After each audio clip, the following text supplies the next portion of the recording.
Hola, ¿qué tal? ¿Cómo están? Buenas tardes a todos quienes nos están acompañando de manera virtual, como siempre, en el Facebook de Casas de la Cultura del Instituto Veracruzano de la Cultura, en donde pues tenemos esta cartelera virtual, que en este caso del día de hoy, miércoles, pues tenemos la barra de cultura comunitaria, particularmente esta barra de intercambio de saberes en América Latina. Y bueno, el día de hoy pues tenemos un tema súper interesante, además pues de contar con la presencia de dos grandes músicos y maestros, pues que bueno, tienen toda una carrera amplísima, que me voy a permitir en un momento comentar en lo que refiere a la educación artística de Chile. Entonces le vamos a dar la bienvenida al maestro Patricio Sepúlveda y a José Sarabia. Bienvenidos. Hola, Hola, muchas gracias. Gracias por la ya, invitación. Bueno, pues para empezar me voy a permitir presentar al maestro Patricio Sepúlveda Silva. Él es profesor de educación musical, licenciado en educación, magíster en educación artística, además de intérprete, arreglista y compositor musical. Él posee una extensa trayectoria en trabajos de producción musical con grupos solistas. Él además es parte de la Universidad Metropolitana de Ciencias de la Educación, la institución en la que actualmente se desempeña, además de pues una experiencia de más de 30 años como músico y sobre todo en la parte de la formación musical en Santiago de Chile, que además pues nos va a platicar por ahí de unos proyectos interesantísimos. Maestro Patricio, bienvenido. Hola, muchas gracias por la invitación. Me siento muy honrado de que me hayan invitado a esta conversación y espero ser un aporte para la misma. Así que un millón de gracias. Ah, muchas gracias a usted. Y bueno, también contamos con la presencia de José Sarabia Jiménez, mejor conocido como Pepe Sarabia. Él también es pues de este país hermano de Chile. Él es músico. Él pues estudió, tuvo sus primeros acercamientos en la formación musical en el Liceo Experimental Artístico de Santiago de Chile. Él, bueno, además de ser intérprete de, particularmente, ¿no? Flauta transversa, pues es un excelente percusionista que además, bueno, se ha dedicado a estudiar, investigar e incluso, ¿no? Vivir en estos lugares como en Brasil, desde luego un buen tiempo en Francia, desarrollando toda esta, pues, este conocimiento, este bagaje, con ritmos, desde luego, principalmente latinoamericanos y actualmente radica en México, lo tenemos aquí de vecino en la Ciudad de México, en donde ha desarrollado diversos proyectos musicales, haciendo pues giras, ¿no? Con diferentes artistas. Así que pues Pepe, bienvenido y muchas gracias por acompañarnos. hola Fallo, ¿cómo estás? Gracias por invitarme. Saludo a mi querido maestro, amigo y hermano Patricio Púlveda, que ahí está. Y nada, feliz de estar con ustedes. Sí, bueno, además muy contentos porque precisamente ha sido como un reencuentro, ¿no? De maestro, alumno y amigo y familia, como ellos mismos pues se adeptan, ¿no? Entonces, pues muy contentos de este encuentro virtual y sobre todo, pues también para nuestro caso, como instituto, pues muy agradecidos y contentos de poder, pues dedicar este tiempo para escucharlo, referente pues a un tema que desde luego es universal. Nos referimos a la educación artística, a la formación artística. Y particularmente, pues el día de hoy, en este intercambio de saberes, pues conocer un poco de cómo ha sido este proceso, particularmente en el país de Chile, ¿no? Este país que se encuentra en el cono sur y que, bueno, pues sin duda también ha dado políticas que tienen que ver con la formación artística. Y el día de hoy pues tenemos a dos grandes maestros y exponentes. Así que me permito dejarle la palabra al maestro Patricio Sepúlveda en torno al tema de la educación artística en Chile. Adelante, maestro. Muchas gracias, Rafael. Eh, Hablar de la educación artística es hablar de un tema amplísimo. Por lo tanto, antes de poder emitir cualquier juicio, debo ser muy honesto en el sentido de que eh, solamente hablaría de lo que tengo como posibilidad de conocer con los años en ejercicio. Eh, Como tú decías, yo soy profesor de una universidad que está centrada en una facultad que tiene a su cargo lo que podríamos denominar como la educación artística en la formación de profesores. Pero también he desarrollado trabajos de muchísimos años en la formación artística de jóvenes, de niños y jóvenes, niños, niñas y jóvenes de mi país, digamos, Chile. Entonces, eh, la educación artística no puede no estar dentro del contexto de lo que sucede en un país específicamente, ¿no? La educación artística en Chile está en una constante pregunta. Siempre estamos en la constante pregunta de cuán relevante es la educación artística para los gobiernos, por ejemplo. A mí me ha tocado vivir muchos gobiernos. Me ha tocado vivir una dictadura, me tocó vivir los gobiernos de la concertación, los gobiernos, llamamos así, democráticos, y me toca vivir este momento tan especial para mi país, que es un momento en que estamos tratando de cambiar el destino de todos nosotros, de toda la gente que la gente sencilla, la gente humilde, a través de la generación de un nuevo manifiesto constitucional, que esperamos en que la educación artística tenga de verdad un valor y se le asigne el valor. En Chile, a pesar de toda la precariedad, hemos producido, entre comillas digo eso, una gran cantidad de artistas muy relevantes, a pesar de todo. El problema está en que muchos de nuestros artistas, para poder pasar a ese espacio relevante, deben salir de nuestro país, deben buscar en otros lugares el éxito o la formación o lo que quieras. Siempre, ¿por qué? Porque Chile es un espacio bastante acotado, es bastante reducido. La educación artística se incorpora a nuestro país a partir del siglo XIX. Acordémonos que en América Latina, por lo menos en Chile, educarse artísticamente pertenecía solamente a las clases más populares, más relevantes, a las clases más oligárquicas. Los niños, más bien las niñas de la sociedad, recibían formación musical, ¿ves? O sea, la gente del campo, un país absolutamente rural, los niños solamente tenían un destino que iba a ser trabajar en el campo. Así fue en toda Latinoamérica, ha sido igual. Y en algún momento hay presidentes que establecen un espacio más democrático en todos los saberes y entre eso la educación artística. Chile, por ejemplo, comienza este camino en la década del 1850, cuando adhiere por primera vez la formación artística, entre comillas, a la formación de profesores, lo que se llamaba la sociedad de preceptores, donde los profesores empezaron a estudiar música. Por tanto, esos profesores iban a poder ir a enseñarle a los niños de las escuelas que habían en aquellos años música. Pero aún no todos los niños tenían derecho a la escolaridad. Por lo tanto, te fijas, va unido en el sentido de que solamente algunos niños iban a tener acceso a ese proceso artístico, a esa educación que tú denominas educación artística.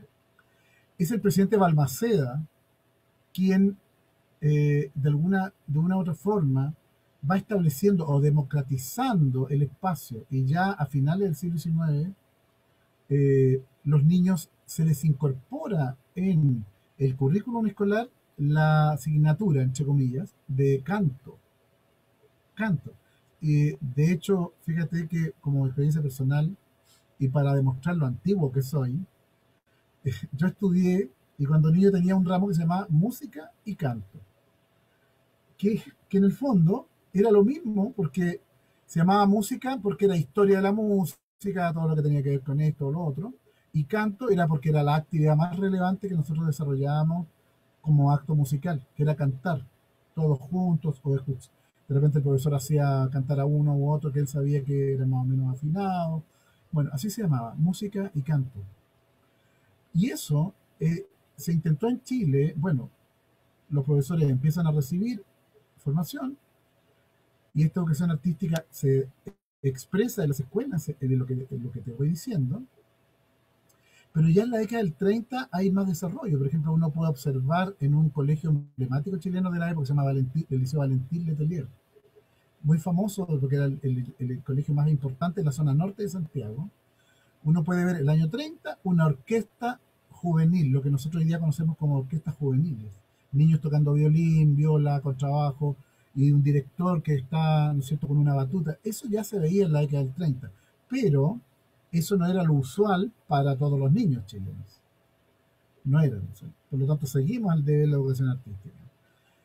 30 años después, aproximadamente, se va a dar una reforma en Chile muy interesante que se conoce, ¿no es cierto?, como la reforma universitaria.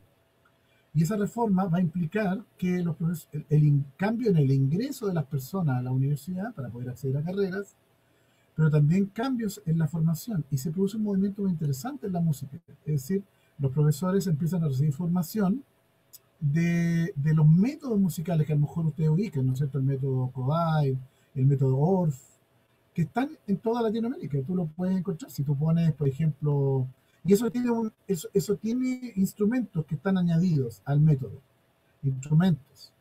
El mismo Orff dijo que esos instrumentos no eran para hacer música, eran para aprender música, que es distinto.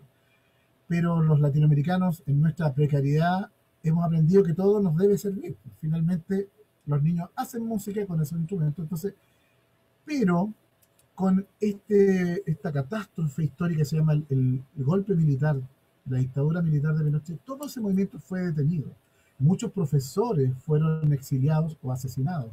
Debo recordar aquí el caso del maestro Jorge Peñajén, quien había fundado y había creado y formado con mucho esfuerzo la Orquesta Sinfónica Infantil en La Serena. Digo La Serena, una provincia de la cuarta región en Chile, esa provincia, pero recordemos que esas sedes, hoy día las universidades regionales, todas eran sedes de la Universidad de Chile. Por lo tanto, era una sola matriz por todo Chile.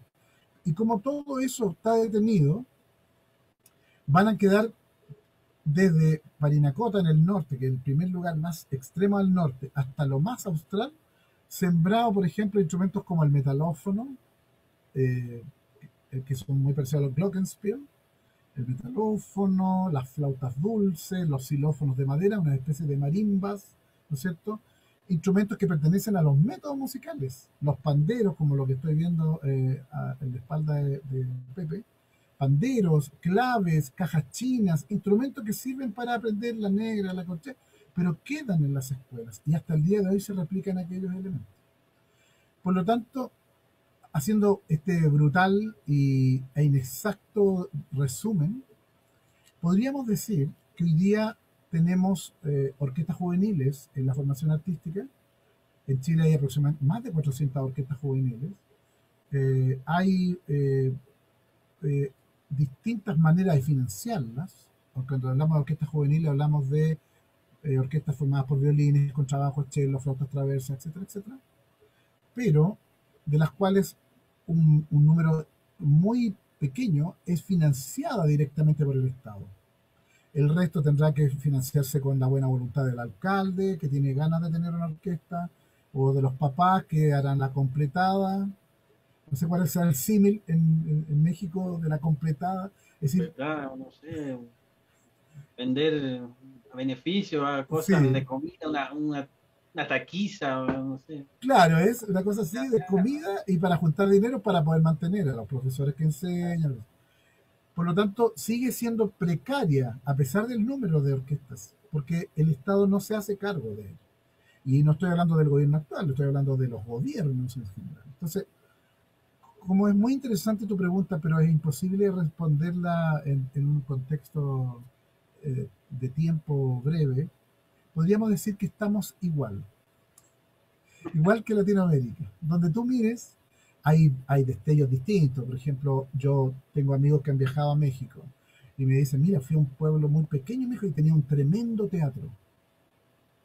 Ya esa cosa, ya ese pequeño detalle, Rafael, hace una diferencia notable, porque tú, para tener un tremendo teatro en Chile, yo diría que tendrías que tener mucha suerte para llegar a un pueblo pequeño y tener un tremendo. Eso no existe en Chile, no existe. Todavía en Chile los eventos musicales quedamos en manos de personas que han tenido los recursos para comprarse los micrófonos, los amplificadores, pero no han estudiado sonido, por ejemplo. Por lo menos estamos en eso, todavía estamos en manos de personas que con buena voluntad, digamos, amplifican cosas. Y finalmente, para relacionarlo con Pepito, el tema de su formación. Chile creó el año 42 una escuela que se llamaba Escuela de Vocación Artística, Escuela Vocacional Artística, pero que no era para niños, fíjate, era para adultos, era una escuela para obreros, que no habían tenido la suerte de estudiar arte. Por lo tanto, esos obreros se inscribían en la escuela vocacional. ¿Te fijas? Se inscribían, era una escuela que era para gente grande. Y en el año 47, el gobierno, el Estado chileno, eh, crea lo que se llama el Liceo Experimental Artístico, que sí era para niños. Durante décadas fue el único liceo artístico en Latinoamérica, con el formato que José vive, que era, o vivió, que era vivir en la escuela, era estar de las 8 de la mañana, recibir una formación, lo que llamamos acá científico-humanista, y en las tardes recibir una formación artística. En el caso de José, él estudiaba flauta, por lo tanto recibía formación en armonía, en flauta traversa, música de cámara y otro tipo de actividades. Eh, pero durante años fue el único colegio. Y luego en Chile se armaron algunas otras iniciativas, por ejemplo, el Liceo Artístico de Violeta Parra en el norte, el Liceo Artístico en Temuco, y la última iniciativa fue esta que está unida fuertemente a la banda, al grupo musical Inti Illimani, que han tenido la energía para levantar un liceo artístico que se llama Sol del Illimani y que de alguna forma, de alguna manera ayuda a paliar este déficit de educación. Mira, te voy a poner el caso y con esto termino. El Liceo Sol del Illimani, que es una escuela artística, era un colegio, no recuerdo el número. Ya le quedaban 80 estudiantes a ese liceo. Por lo tanto, esos estudiantes los toma el municipio y los pone en distintos lugares y cierra ese colegio, se acaba. Cuando Sol del Illimani es creado como liceo, bueno, en menos de 2 años, Sol del Illimani tiene sobre 500 estudiantes. Eso te dice inmediatamente que hay una demanda por parte de la sociedad chilena en la base juvenil e infantil y de los padres de que sus hijos reciban una formación que no esté relacionada estrechamente con el modelo educativo que ha sido creado y establecido en Latinoamérica desde hace 100 años, que es un modelo vertical, que es un modelo creado in vitro, es decir, como dicen los conversadores pedagógicos, una cosa que uno dice, voy a enseñar matemática y el estudiante va a ser capaz de resolver que uno, ¿me entiendes? Que finalmente es una idea fantasiosa porque la cantidad de fracaso en las áreas académicas, escolares, es muy alto. ¿Ah? Entonces, con solamente decir que en Chile un altísimo porcentaje de niños de primero a segundo, tercero, cuarto básico no sabe leer, te está diciendo que ese currículum escolar nacional pareciera que está en crisis. En cambio, la educación artística se abre y se llena la matrícula porque hay una necesidad de los niños de tener un espacio, porque el arte es liberador no solamente de la mente, es liberador del cuerpo, es liberador de las emociones, etcétera, etcétera. El Liceo Experimental Artístico donde estudió José, la última vez que me tocó participar y ver una selección, un colegio que tenía una fila que daba vuelta a la manzana porque los padres iban a inscribir a sus hijos en ese espacio. Lo que pasa después ya no sabemos, pero sabemos que existe una demanda. Pero Chile no tiene un liceo experimental artístico por cada región o en cada ciudad importante. Por lo tanto, la precariedad sigue siendo, es decir, la falta de, de apoyo para la construcción de liceos artísticos en Chile, a lo menos, sigue siendo una realidad. Es decir, seguimos creando colegios muy apegados al formato único tradicional y los colegios artísticos siguen siendo de alguna manera objetados porque a pesar de, como te digo, la demanda empírica, y lo podemos saber empíricamente, a Sol del Illimani no le faltan los estudiantes. Lo que le falta, diría yo, es el apoyo estatal para los recursos, para tener mejor infraestructura, para que los estudiantes tengan más instrumentos, para que los niños de danza puedan hacer danza en la experimental y tengan elementos, no tengan precariedad en términos o falta de materiales. ¿Ves? Yo diría que así estamos en Chile, pero es una visión muy parcial con la cual no podría dar el total, pero te cuento más o menos cómo yo lo veo. No, bueno, maestro, nos ha dado así de manera sintetizada un recorrido por periodos históricos, ¿no? Y difíciles, como lo mencionó, ¿no? Porque pasaron una dictadura, pasaron una serie de gobiernos también, y como a final de cuentas la parte musical, pues sí, como lo menciona, ¿no? En gran parte de Latinoamérica pues estamos, pues vaya, de una manera precaria en muchas cuestiones. Y muy interesante este proyecto, ¿no? Que menciona también de la, pues sí, sí, de parte de la sociedad civil, en este caso del grupo Inti Illimani, pues mundialmente conocido, y que bueno, que está haciendo, ¿no? Toda una parte muy importante. Y como bien mencionaba, en este caso, pues aquí José Sarabia, Pepe Sarabia viene siendo como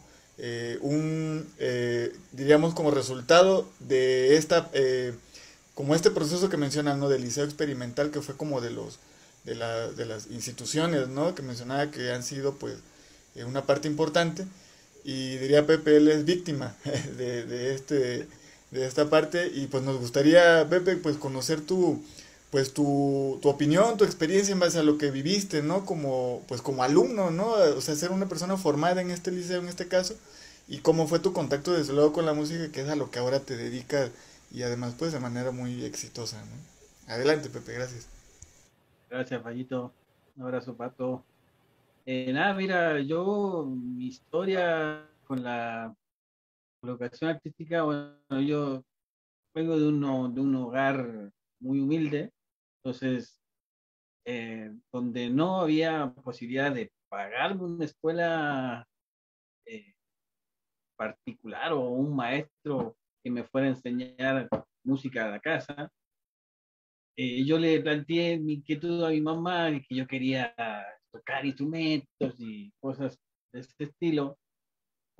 Y por aquí por allá, digamos, averiguamos de que existía una escuela no muy lejos de mi casa en la que enseñaba música a los niños. Entonces, un día me acuerdo que nos lanzamos a pie con mi mamá, atravesamos la Quinta Normal, que es un parque que hay, llegamos unas calles y llegamos a la escuela, al Liceo Experimental Artístico, para hacer un examen de admisión. Yo tenía, no sé, 12, 11 años. Estoy hablando en época de la dictadura en Chile, en el 86, 7, por ahí. Entonces, di un examen, llevé mi flauta dulce y di un examen de admisión, lo que a mí era, yo sabía algunas melodías en flauta y no sabía leer partitura ni nada de eso. Di el examen, me preguntaron qué sabía yo de música. Nada, yo solo toco aquí, ¿no? Y bueno, la cosa es que una maestra le gustó la forma en que yo atacaba la flauta cada vez que yo tocaba, por eso me seleccionó. Virginia Orellana se llamaba la maestra, ¿de acuerdo? Ella. Y bueno, quedé en el experimental y eso era algo impresionante, Fallo, te digo, porque en esta escuela estaban los niños, estábamos desde las 8 de la mañana hasta las 7 de la tarde, hacíamos jornada, pero en la escuela nos daban desayuno, almuerzo y once, que es como una merienda a las 5 de la tarde, ¿no? Entonces podíamos estar todo el día ahí y recibiendo, como decía el Patricio, en la mañana la educación que se da en las escuelas normales, que español, matemáticas, historia, todo eso. Y a partir de las 2 de la tarde era todo música, estudiar distintas asignaturas que tenían solfeo, práctica de conjunto, educación ritmo corporal, que era muy importante. Y bueno, en todo eso, cuando yo llegué ahí, conocí a mi maestro, mentor, amigo, hermano, compañero y todo, Patricio Sepúlveda, que era maestro de ahí, ¿no? Y hay que decir que para mí, ahora pensándolo, eran seres maestro en plena dictadura de una escuela donde los alumnos vivíamos una libertad porque no nos exigían uniforme, por ejemplo.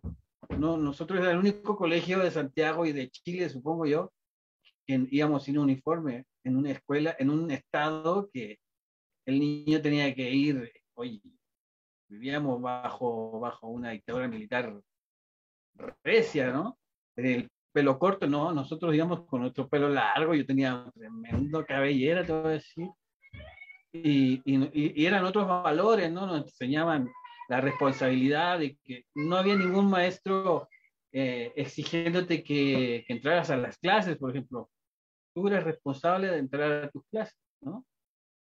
Eh, había un señor, un inspector que le decíamos que andaba con una lista y viendo qué alumnos ya no tenían clases para que se fueran a sus casas, que todo el mundo se quería estar ahí todo el día en el colegio haciendo cosas, en el teatro, en los patios. Había mucha música, tocando, niños bailando. Era hermoso, hermoso el experimentar artístico de Santiago. Y bueno, yo recibí todo, estuve ahí varios años, comencé, hice mi primer trabajo, o sea, remunerado, lo cual eh, es con mucho cariño porque me lo dio aquí el maestro. Fuimos a hacer una grabación de un himno de una escuela, lo recuerdo muy bien. Y nosotros, Patricio tenía una particularidad que él, íbamos en el camión y él iba haciendo las partituras. Así siempre escuchaba ya, y escribía las partituras y ya, toma, estúdialo ahí en el camión, cabrón, y vamos. Y llegamos al estudio, grabamos y me pagaron. Y fue algo maravilloso porque me compré un libro de historia, me acuerdo que necesitaba un libro y cosas así que maestros como Patricio, de ese tipo de escuela, son realmente cosas que a uno lo marcan para siempre como alumno, ¿no?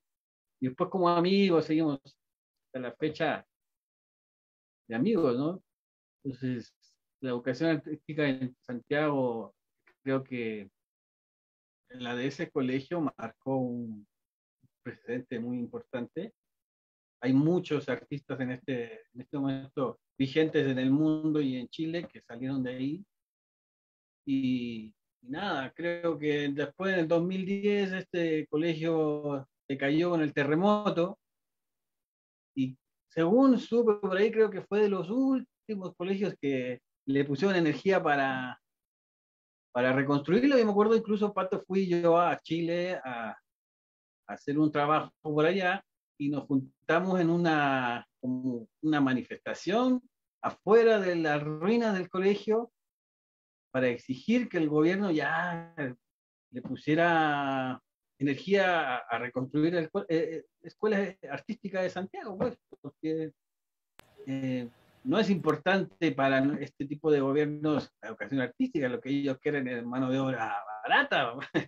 Entonces, eh, finalmente se construyó y creo que me decía Patricio que muy moderno, todo muy bonito, pero bueno, veremos los resultados de esas generaciones futuras, ¿no? Más o menos mi historia. No, bueno, toda esta parte que nos comentas, pues es como le llamarían luego en la educación formal el currículum oculto, ¿no? Toda esta parte de cómo era, ¿no? En este caso vivir, ¿no? Pues el estudio y el contexto en el que te encontrabas, ¿no? Y creo que ambos pues han coincidido en los periodos históricos en los que se encontraban completamente difíciles, ¿no? Digo, el tema de la dictadura Sí, y todavía... otra de cómo era. Yo personalmente creo que Patricio, y lo voy a eh, simbolizar en él, porque supongo que en todo Chile hubieron profesores como él, pero Patricio en épocas de que el Estado era muy represor, nosotros a veces nos íbamos con los amigos o íbamos caminando por la quinta normal y llegaban las patrullas y nos llevaban a todos a la comisaría. Porque, bueno, éramos todos de pelo largo, imagínate la dictadura. Bueno, Patricio ahí iba a la comisaría a sacarnos a todos, nos llevaban al colegio, ahí nos quedábamos. Imagínate la valentía de esto, ¿no? Impresionante. Sí, no, ese tipo de... todo sin duda, todo un caso, ¿no? De verdad que impresionante, ¿no? Todo esto que nos comparten. Y a la vez la contraparte, ¿no? Porque dentro de todo este fenómeno, pues, complejo en la historia de su país, pues estaba este remanso, digamos, que era esta escuela donde podían, pues, vaya, desarrollar y echar rienda suelta de la parte creativa, lúdica, desde luego, ¿no? Que sin duda, pues, como bien mencionas, Pepe, marcó la vida, pues, de muchas generaciones, ¿no? Y Claro. en este caso, regresando con el maestro Patricio, que bueno, que sin duda es todo un tema, hoy en día pues nos encontramos en medio todavía de una pandemia que ha hecho agonizar, ¿no? Procesos formativos, sobre todo de la educación. ¿Cómo ha sido esta parte de la adaptación o cómo ha sido el hecho de poder retomar actividades desde la virtualidad, desde pues este tema tan complejo en el que nos encontramos actualmente? Bueno, yo diría que tengo solamente una fracción de la realidad para poder comentártela, para poder compartirla con la gente que ve tu programa.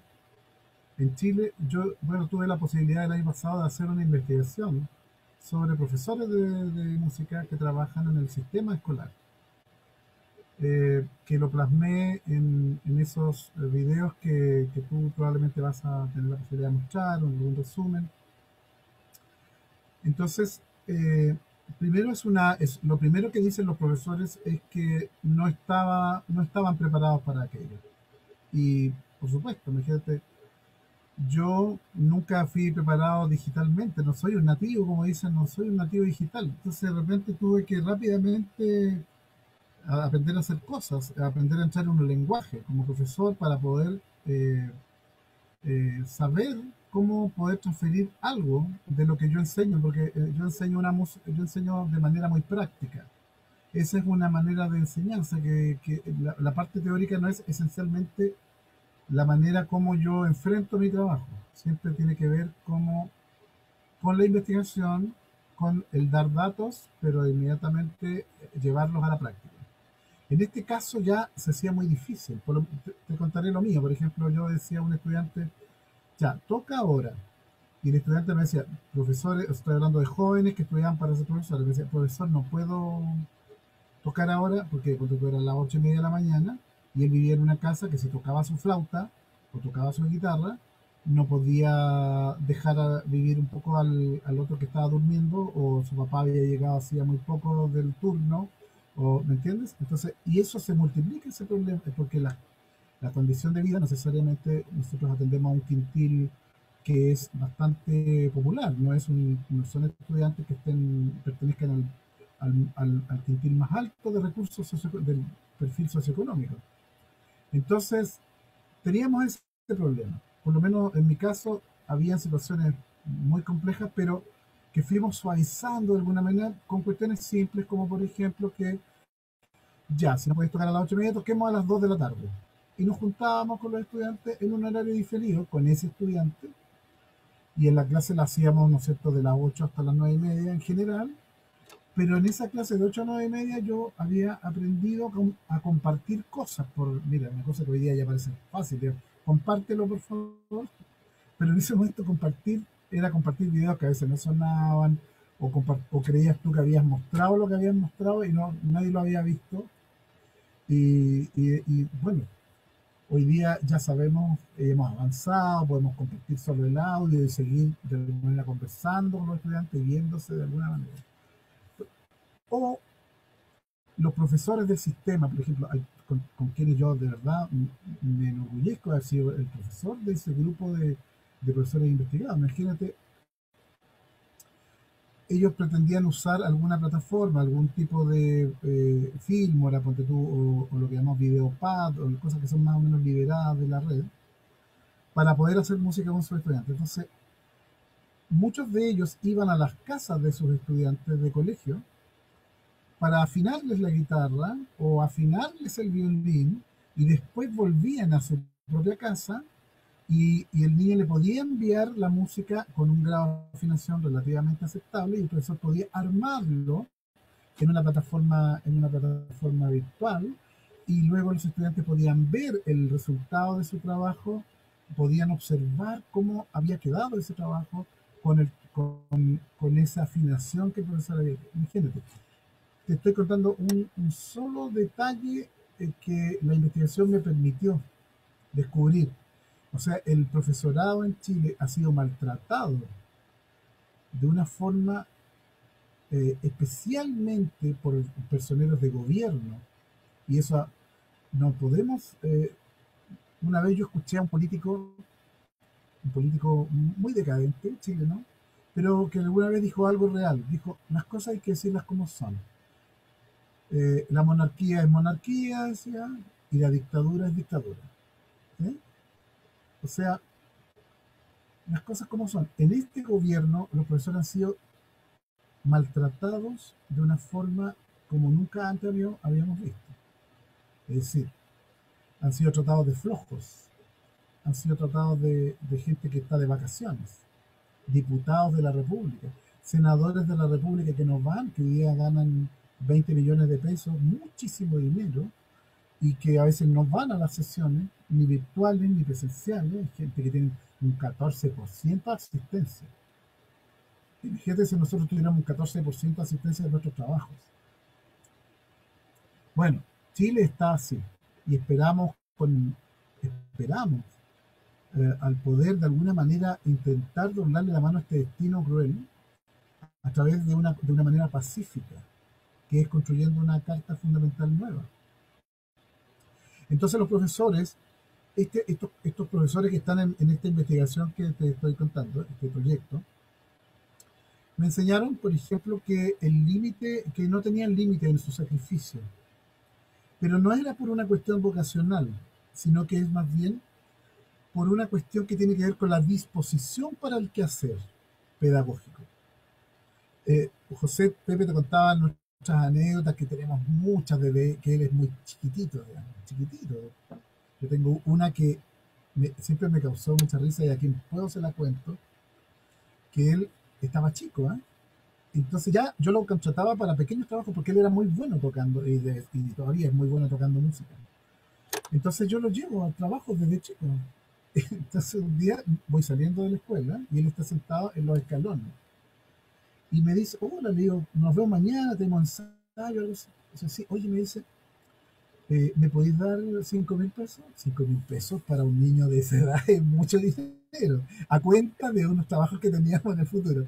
Y yo le digo, oye, pero ¿y para qué querés tanto dinero? No, me dijo, para moverme.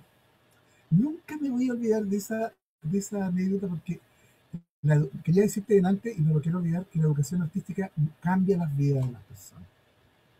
No así otro tipo de educación, pero la educación artística, el destino, yo puedo dar fe que el destino de muchos niños, que era, por ejemplo, niños de escasos recursos, que era ir a trabajar en cualquier cosa, era ponerse de colero en una feria, porque no iban a tener derecho ni a estudiar ni nada, hoy día les permite tener un hogar, tener una familia, acceder a bienes materiales, sin no ser millonario, obviamente. Pero la formación recibida en ese colegio les ha permitido conocer el mundo a muchos de ellos.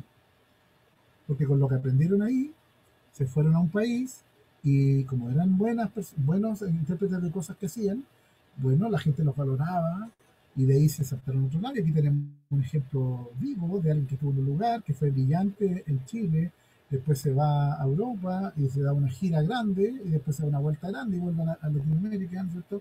Y entra en Norteamérica, en México, y ahí se instala, y de repente lo veo tocando con el grupo Askis, y yo inmediatamente googleo el grupo Askis, digo, porque yo no conozco el grupo Askis, y ahora veo que son una tremenda banda, y de repente lo veo en una foto y está con Emanuel. Yo digo, esto no puede ser, debía haberme dedicado a eso, no, no a formar niños. Pero te quiero decir, los profesores, con eso redondeo la idea, en Chile han sido maltratados de una forma atroz, violenta, violenta.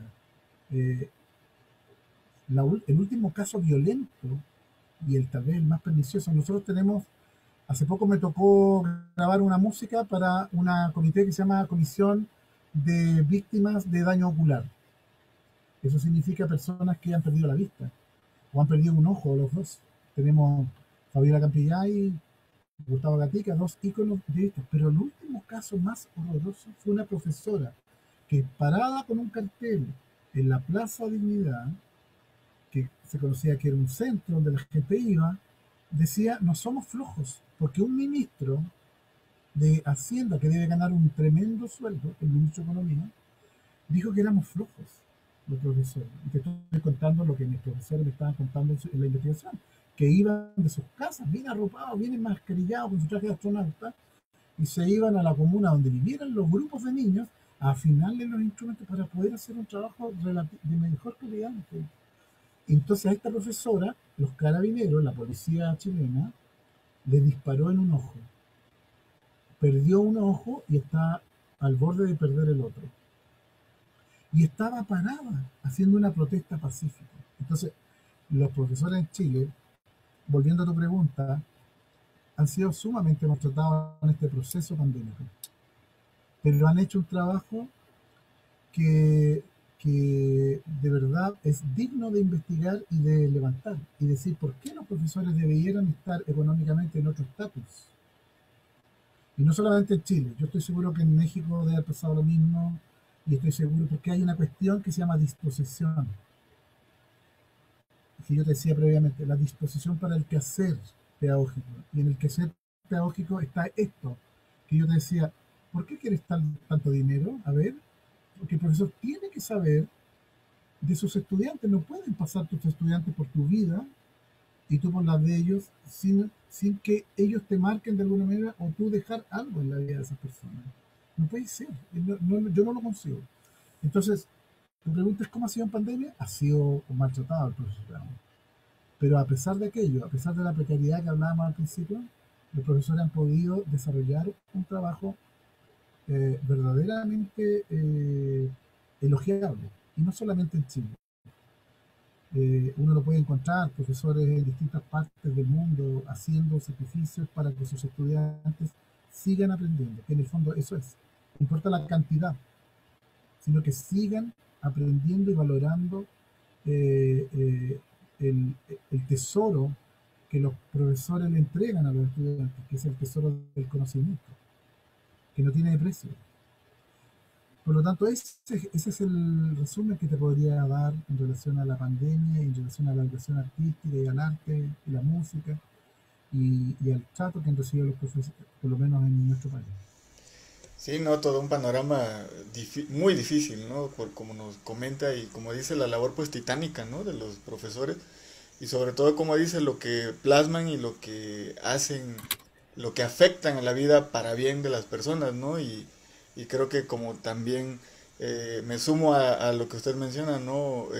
Pepe Sarabia pues es creo que un ejemplo en ese sentido de alguien que posteriormente a aprender la música pues se va literalmente a viajar por el mundo y a vivir de esto y a pues poner en práctica todo lo que aprendió y todo lo que ama hacer, ¿no? Que en este caso la música y que como bien menciona aquí en México pues ha sido este formado parte de grandes proyectos musicales de talla internacional, cosa que nos da además muchísimo gusto y Pepe en este caso un poco sobre la misma línea, ¿no? El tema de pandemia, digo, pues aquí en México como conocemos, pues ha sido muy complicado para el sector artístico, desde luego, ¿no? Y sobre todo, digamos, en todos los niveles, ¿no? En todos los estratos, ¿no? Desde los grupos, digamos, posicionados escénicamente, como en los que pues tú te encuentras también, hasta los grupos, digamos, que pues tocan en restaurantes, en todo esto, ¿no? Sin duda ha sido complicado, ¿no? ¿Tú cómo has visto este tema? Digo, evidentemente afectado, sin duda, ¿no?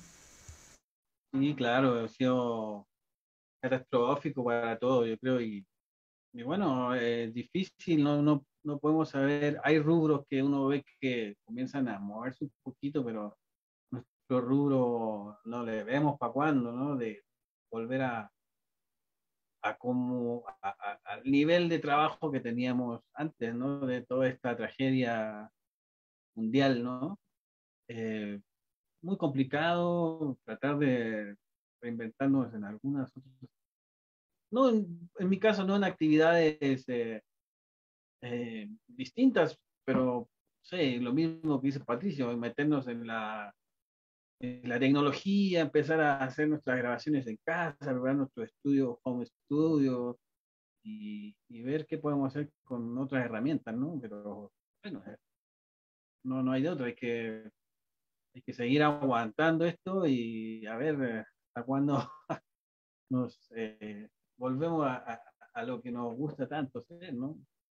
Pero supongo yo veo muchos compañeros, claro, que yo mismo, ¿no? Todos lo estamos pasando muy mal. Pero bueno, yo quería acotar dos puntitos. Yo quería decir de que en Chile tenemos el récord de la educación más cara del mundo, que es muy importante todo lo que hablaban al Patricio. Carísimo estudiar en Chile, entonces, no. Y lo otro era, por ejemplo, habló del caso del maltrato a los profesores, también Gustavo Gatica, que fue un joven que perdió la visión en sus dos ojos por disparos de los carabineros, es hijo de dos profesores, ¿no? Entonces, a ese nivel, ¿no? Sí, es muy... Lo que está pasando ahora en Chile es algo que la pandemia pasó por beneficiar a ese grupo de poder que estaba a punto de caer, en un gobierno que estaba con un 4% de apoyo. Vino la pandemia y para ellos fue maravilloso porque ya podemos sacar a los militares a la calle nuevamente y tenerlos ahí también reprimiendo, calmando, que no se nos venga el pueblo encima, porque del 18 de octubre del 19 una, una, una revuelta popular en Chile que este gobierno no iba a aguantar mucho, de verdad. Entonces, todo esto a ellos les vino, los millonarios se acaba de publicar en Forbes un estudio donde los millonarios chilenos se hicieron 70% más millonarios en el año 2020. Imagínate. Y los profesores siguen siendo maltratados, siguen siendo los trabajadores en general, ¿no? Entonces, lo que está pasando en Chile es algo horrible. Acá en México podemos decir que eh, no hemos tenido esas leyes represoras y que nos dejan, o sea, que no nos dan permiso ni para salir a comprar al súper o una leche que se le acabó al chamaco, no sé. En Chile tú sales así, tienes que pedir permiso, ¿no, Patricio? Tienes que pedir un Hoy permiso para que... día, disculpa, hoy día hay que pedir, tenemos un permiso a la semana y un permiso el fin de semana y el permiso dura 2 horas. Por lo tanto, para salir si a te la calle. sorprende para salir a la calle. Y además el gobierno ha tenido que volver atrás porque además determinó artículos esenciales. Entonces, por ejemplo, las botillerías que venden el alcohol no se consideró un artículo esencial. Entonces, las Ah, no, botillerías que te... lo que hicieron fue poner botellas de agua. Entonces, al tener agua, significa que podían vender agua. Entonces, así no cerraban. O sea, todos burlando la ley. Pero lo que dice José es cierto. Nosotros tenemos 2 horas en la semana y 2 horas el fin de semana para salir. Y fíjate que de verdad que bueno, eso daría para otro programa, en qué nivel de salud mental vamos a quedar después de la pandemia, porque una cosa es la pandemia y Claro. otra cosa es cómo va a quedar la gente con la pandemia, cómo va a quedar el ser humano con su espíritu en la pandemia. Esperemos que eso se pueda reconstruir y aprendamos a valorar además el espacio público y el espacio común.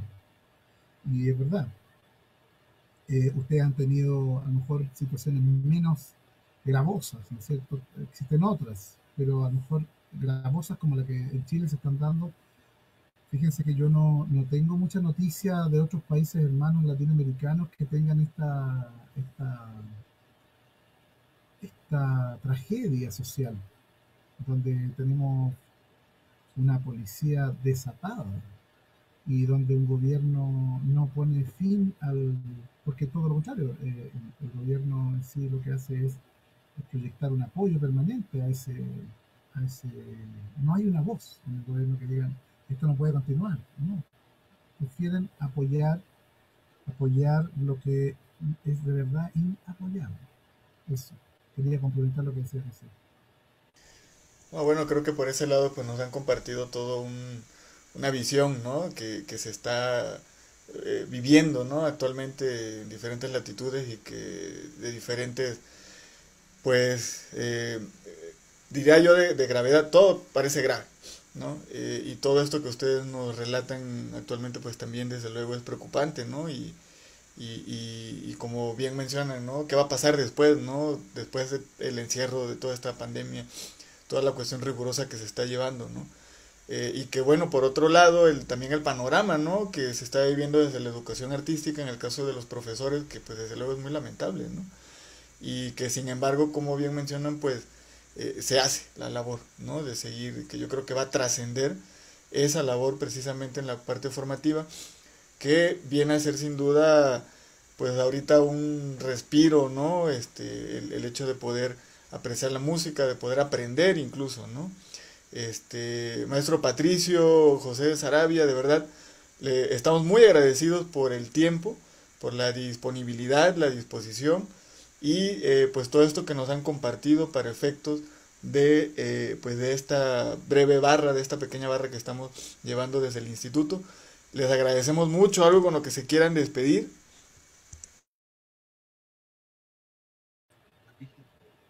Yo, bueno, solamente a pesar que hay relatos que son crudos muchas veces, quiero decirles que a pesar de eso, la educación artística es una cuestión que no va a terminar jamás, que no, nunca vamos a dejar de tener profesores, maestros, estudiantes, apoderados, gente común y corriente que anhela de alguna manera vivenciar un espacio cultural distinto, un espacio vivo. En la pandemia, esta tremenda pandemia que estamos viviendo, nos ha demostrado que el espíritu humano es mucho más fuerte que la codicia. El espíritu humano es mucho más fuerte que la violencia que se ejerce sobre los cuerpos y sobre el espíritu en sí mismo. Y el arte está unido a ese espíritu. Por lo tanto, tengo total confianza en que vamos a seguir adelante en esta cruzada de los pueblos latinoamericanos, los profesores que estamos participando del espacio de la formación artística y de la educación artística. Vamos a seguir perseverando y vamos a seguir dándole un espacio de vida y de felicidad a los niños latinoamericanos. Pepe. Bueno, yo primero que nada agradecer la invitación, Fallo, Rafael. Eh, bueno, somos amigos hace varios años, nos conocimos en Francia con Rafael, con su grupo Estanzuela de Son Jarocho, un maravilloso grupo, y que por ahí también si nos ven un saludo a ellos. Y agradecer también, yo creo que esta labor tan importante de los maestros, personificado aquí en mi querido hermano Patricio, que nos formaron y que bueno, a pesar de tanto, yo creo que los maestros han sido maltratados siempre, ahora especialmente en Chile hay pasando cosas muy terribles, ¿no? Pero creo que también los maestros de toda América Latina viven situaciones muy difíciles siempre y yo veo que acá también forman tremendos músicos y todo, entonces recalcar esta tremenda labor, esta tremenda vocación que tienen de formar niños, de formar personas en la música, en el arte en general, ¿no?